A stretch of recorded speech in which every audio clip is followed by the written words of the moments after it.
Вчера беше Македонскиот ден на згрижувачките семејства, а токму на оваа тема се моите две соговорнички. Двете се од СОС детското село, Валентина Димовска и Анита Тасевска. Атина Тасевска, се извинувам. Валентина, да почнем со вас. Доаѓате во Велес за обука на кандидатите за згрижувачки семејства. Кои критериуми едно семејство треба да ги исполнува за да може да аплицира кај вас за да ја врши оваа функција? Добар ден. Најпрво сакам да изразам голема благодарност и задоволство што имавме можност денеска да почнеме со една нова група и воведна обука за згрижувачи. И тоа е многу вака оптимистично за нас, бидејќи многу ни е важно да ја развиваме оваа мрежа на згрижувачки семејства, посебно во градот Велес, град во кој што веќе имаме традиција на згрижувачки семејства. Во однос на критериумите кои се може да биде згрижувач, тие критериуми се пропишани согласно законот и едно згрижувачко семејство, еден кандидат за згрижувач треба да биде полнолетно лице, возрасно лице, да биде државјанин на нашата држава, да има постојано место на живење во Македонија, да биде психофизички здрава особа, да има минимум материјално стамбени и материјални услови. Значи, тоа се критериуми кои се пропишани согласно закон, правилници за згрижување и стандарди. Каква е состојбата во Велес? Дали имате колку има згрижувачки семејства, но и колку се јавија на овој ваш оглас да следат предавања, да бидат дел од она што значи понатаму згрижување на малолетни лица?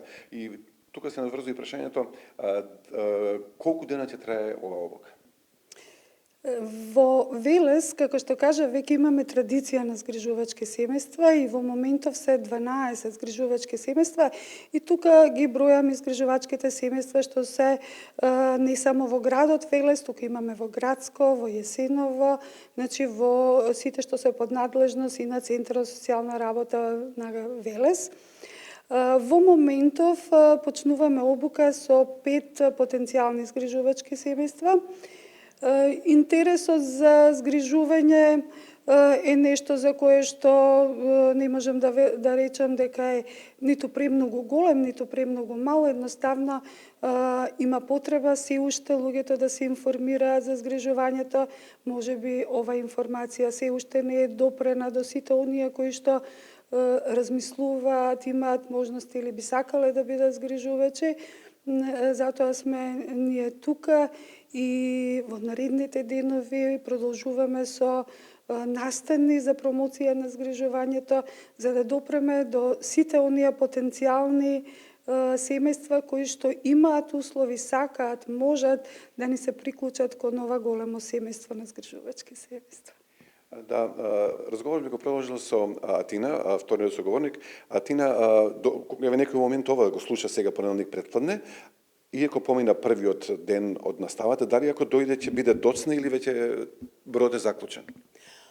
Не, ние сме отворени секогаш за соработка и секако доколку некој има интерес, може да се јави на нашиот телефон, каде што може да се пријави дека е заинтересиран да стане дел од оваа обука, заради тоа што тоа е процес. Да, започнато е, меѓутоа е нешто што ние можеме повторно, ако се зголеми бројот и ако имаме нов број на згрижувачи, ќе можат да се вклучат во обуката, секако. Во однос на лицата што се пријавени, што следат, каква е нивната натамошна судбина, некој ќе биде прифанат, дали оваа постапка на нивните квалификации се реобновува, дали ги следите натаму нивните животни патишта? Секако, затоа што освен оние критериуми кои што ги дава државата, исто така еден од критериумите кој што е многу важен, а тоа е едукација за згрижување, односно како да се стане згрижувач, бидејќи згрижувањето во нашата земја е услуга и на некој начин преку овие едукации кои што траат 9 недели, Првата едукација е во континуитет од 9 недели, каде што сите кои што се дел од овие обуки се запознаваат во однос на што е згрижувањето, што значи да се згрижа дете, кои компетенции се потребни за да го има згрижувачот.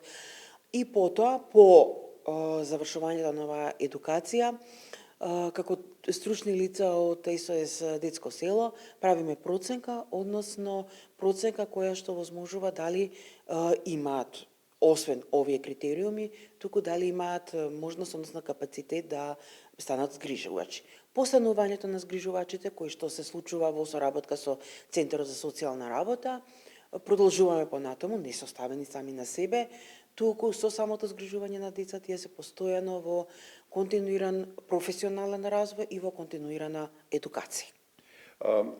Ова разговоров пред да дојдам при подготовките, знам се запознат на семејство кое што често бев нивен гостин, соговорник, драги луѓе, и се изненадив кога тоа думесте семејството Дурмишовски од Велес, кога дознав дека веќе они не се, бидејќи поминале простасна граница.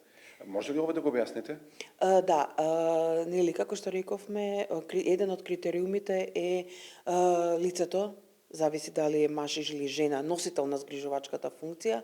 Ако е жена, тогаш до 62 години може да води грижа, и ако е маж до 64 години. Меѓутоа, знаете како законот дозволува и еден момент каде што вели, ако ја достигнати таа возраст и ако се они способни, психофизички здрави и имаат капацитет да го чуваат тоа дете и понатаму, може да се продолжи згрижувачката функција, бидејќи тоа е во најдобар интерес на детето. Ако е дете кое што е веќе пред излегување од згрижување, кога се излегува, кога ќе наполни 18 години. Да, тоа ми беше прашањето, значи до 18 години се во згрижувачка семејства, нема исклучоци? Да, до 18 години се во згрижувачки семејства, со полнолетството, тоа го законот дозволува, меѓутоа знаете како потоа ја добива поддршката од другите институции, исто така и од СОС Детско село во однос на осамостојување, живење со поддршка, значи на некој начин се продолжува грижата, меѓутоа со некои други интереси во однос на вработување, домување, давање на поддршка во тој дел. Да, јас останав да ви заблагодарам на двете соговорнички, Атина Тасевска и Валентина Димовска, што беа. И јас само на крај би сакала да им го честитам денот на згрижувачите, на сите згрижувачи во Република Македонија, и да им се заблагодарам што го имаат отворено својот дом, своето срце и што водат грижа за толку деца. И после ова не ми представено ништо, само да повикам студиото да продолжи со следните содржини. Студио.